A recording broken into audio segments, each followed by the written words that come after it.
সহজ লেসনে তোমাদের সকলকে স্বাগত। আজকের এই ভিডিওতে আমরা দশম শ্রেণীর প্রথম পর্যায়ক্রমিক মূল্যায়ন 2024 সালের জীবন বিজ্ঞান বিষয়ের সিলেবাস নাম্বার বিভাজন এবং একটি নমুনা প্রশ্নপত্র সম্পর্কে আলোচনা করব এবং এই প্রশ্নপত্রটির এমসিকিউ, এসিকিউ ও 2 নম্বর মানের প্রশ্নের উত্তরগুলি আমরা এই ভিডিওতে জেনে নেব। তো চলো আজকের এই ভিডিওতে আমরা ক্লাস 10 ফার্স্ট ইউনিট টেস্ট 2024 সালের জীবন বিজ্ঞান অর্থাৎ লাইফ সায়েন্স সাবজেক্টের সিলেবাস নাম্বার বিভাজন এবং এই প্রশ্নপত্রটি দেখে নিই। ওকে, তার আগে তোমরা যদি আমাদের এই চ্যানেল নতুন হতে পারো চ্যানেলটিকে সাবস্ক্রাইব করে রাখবে, সাথে বেল আইকনে প্রেস করে অল অপশনটি সিলেক্ট করবে পরবর্তী ভিডিওগুলো পাওয়ার জন্য। আর ভিডিওটিতে একটি লাইক করবে এবং ভিডিওটিকে বন্ধু বান্ধবীর সঙ্গে অবশ্যই শেয়ার করবে। আর যদি তোমরা এই সমস্ত ভিডিওর পিডিএফগুলো পেতে চাও তাহলে সহজ লেসন অ্যাপটিকে ইনস্টল করে রাখবে, এখানে তোমরা ভিডিওর পাশে পিডিএফগুলো কিন্তু পেয়ে যাবে। ঠিক আছে, তো চলো আমরা দেখে নিই তোমাদের সিলেবাস নাম্বার বিভাজন আর প্রশ্নপত্রটি জীবন বিজ্ঞান বিষয়। ঠিক আছে, 1 নম্বর অধ্যায় যেটা কি সেটা হচ্ছে জীবজগতের নিয়ন্ত্রণ ও সমন্বয়। ঠিক আছে, তো এই অধ্যায়টা তোমাদের পড়তে হবে ভালোভাবে।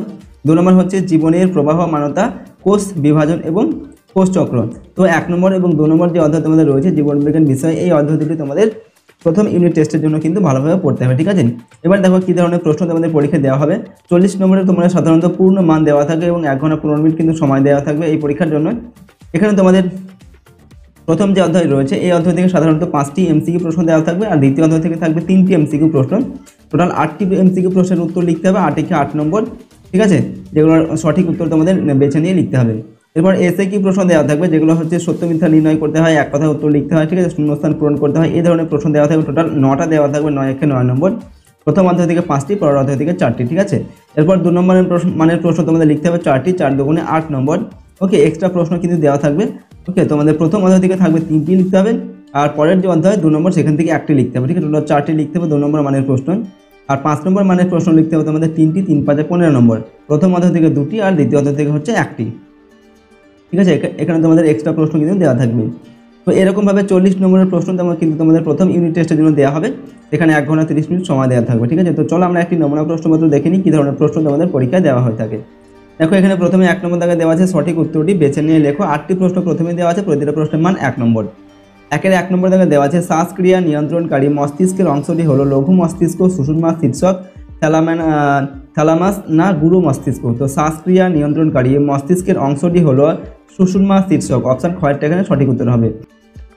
2 নম্বর দেখো শুক্রাশয়ের লেডিগের অন্তর্কোষ থেকে টেস্টোস্টেরন হরমোন ক্ষরণে উদ্দীপনা যোগায় FSH, ACTH, ICSH না TSH। এক্ষেত্রে সঠিক উত্তরটি হবে অপশান গয়েরটা ICSH। এরপর 3 নম্বর হচ্ছে ফটোট্রপিক চলন নিয়ন্ত্রণ করে অক্সিন, সাইটোকাইনিন, ইথিলিন না জিবেরেলিন। এখানে আমাদের সঠিক উত্তরটি হচ্ছে অক্সিন, অপশান কয়েকটা।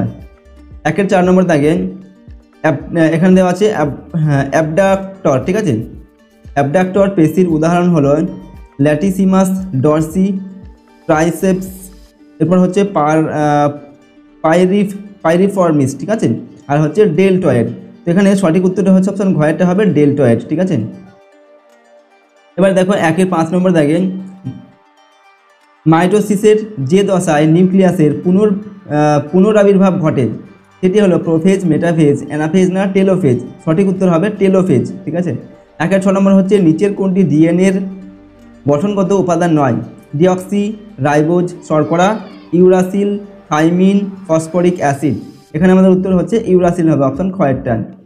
7 নম্বর মানুষের জনন কোষের অ্যালোজোম সংখ্যা 1, 2, 22 না 24। সঠিক উত্তর হবে 1। 8 নম্বর হচ্ছে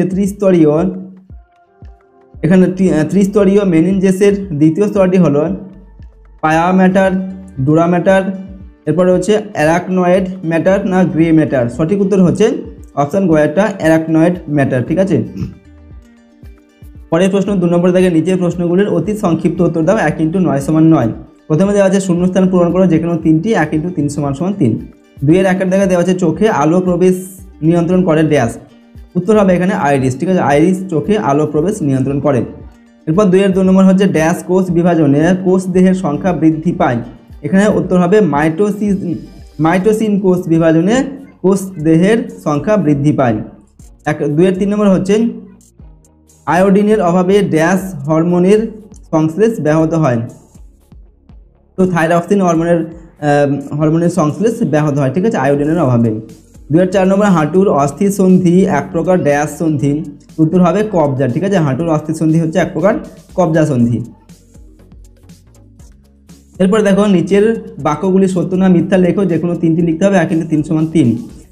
2-এর 5 নম্বর দাগে হচ্ছে প্রাণী কোষের মাইটোসিসকে অ্যানাস্টাল মাইটোসিস বলে, যেটা আমাদের হবে মিথ্যা। 2-এর 6 নম্বর হচ্ছে রুই মাছের পটকার অগ্র প্রকোষ্ঠে অবস্থিত রেড গ্রন্থি গ্যাস উৎপাদন করে, এটা হবে সত্য। 2-এর 7 নম্বর হচ্ছে নবম করোটীয় স্নায়ুটি হল গ্লাইকোফ্যারিঞ্জিয়াল, এটা হবে সত্য।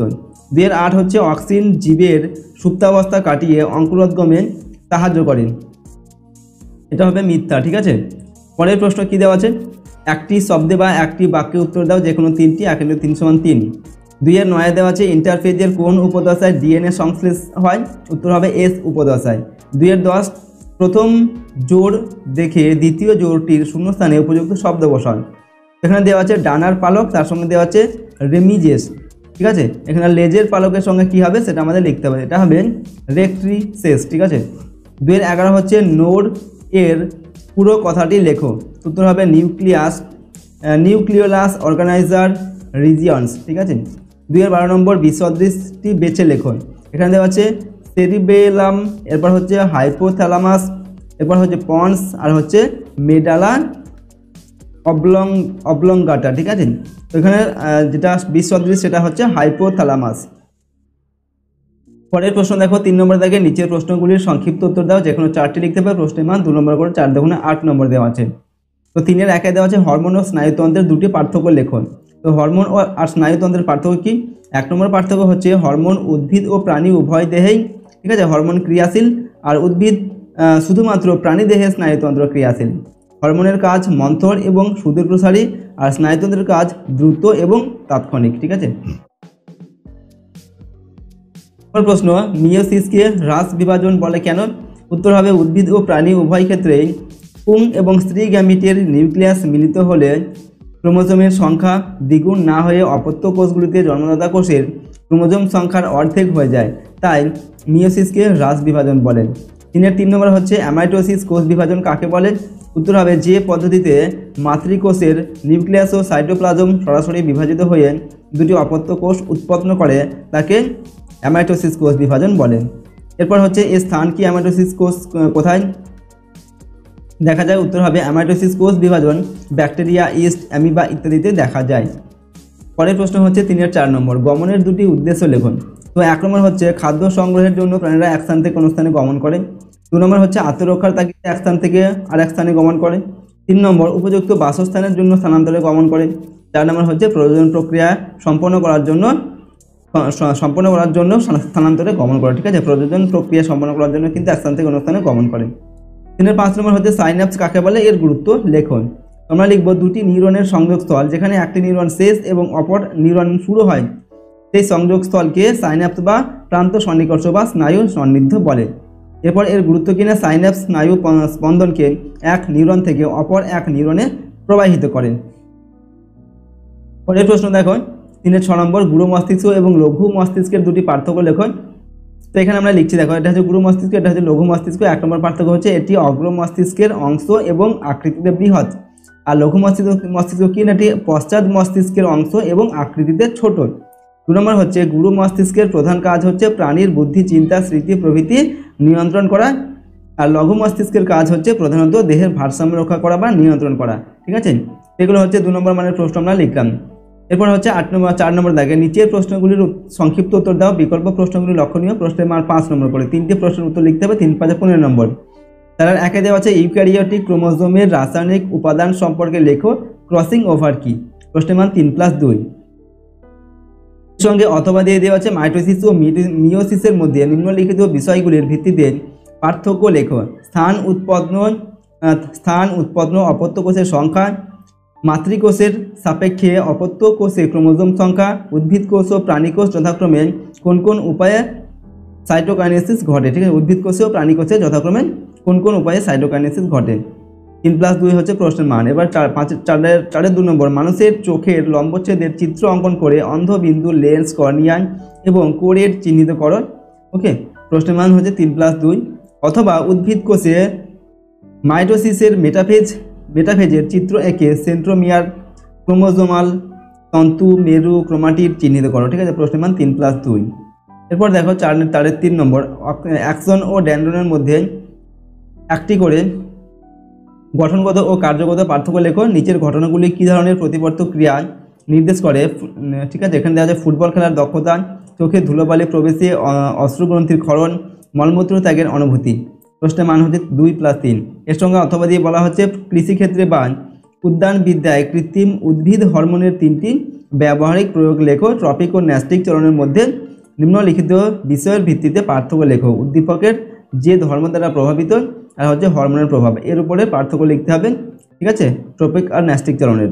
তো প্রশ্নের মান 3+2। এখানে 4টি প্রশ্ন দেওয়া আছে, যে কোনো 3টি লিখতে হবে, 5 নম্বর মানের প্রশ্ন। ওকে, তো এই ছিল তোমাদের ক্লাস 10-এর ফার্স্ট ইউনিট টেস্ট 2024 সালের তোমাদের জীবন বিজ্ঞান বিষয়ের। এখানে আমরা সিলেবাস, নাম্বার বিভাজন এবং একটি নমুনা প্রশ্নপত্র সম্পর্কে আলোচনা করলাম। তো প্রথম 2টি অধ্যায় তোমাদের খুব ভালোভাবে পড়তে হবে জীবন বিজ্ঞান বিষয়ে, তার সঙ্গে এই সমস্ত প্রশ্নোত্তরগুলো অবশ্যই তোমরা খুব ভালোভাবে প্র্যাকটিস করবে। ওকে, আর যদি চ্যানেল নতুন হয়ে থাকে চ্যানেলটিকে সাবস্ক্রাইব করে রাখবে, সাথে বেল আইকনে প্রেস করে অল অপশানটিকে সিলেক্ট করবে পরবর্তী ভিডিওগুলো পাওয়ার জন্য। আর ভিডিওটিতে একটা লাইক করবে, ভিডিওটি বন্ধু বান্ধবীর সঙ্গে অবশ্যই শেয়ার করবে।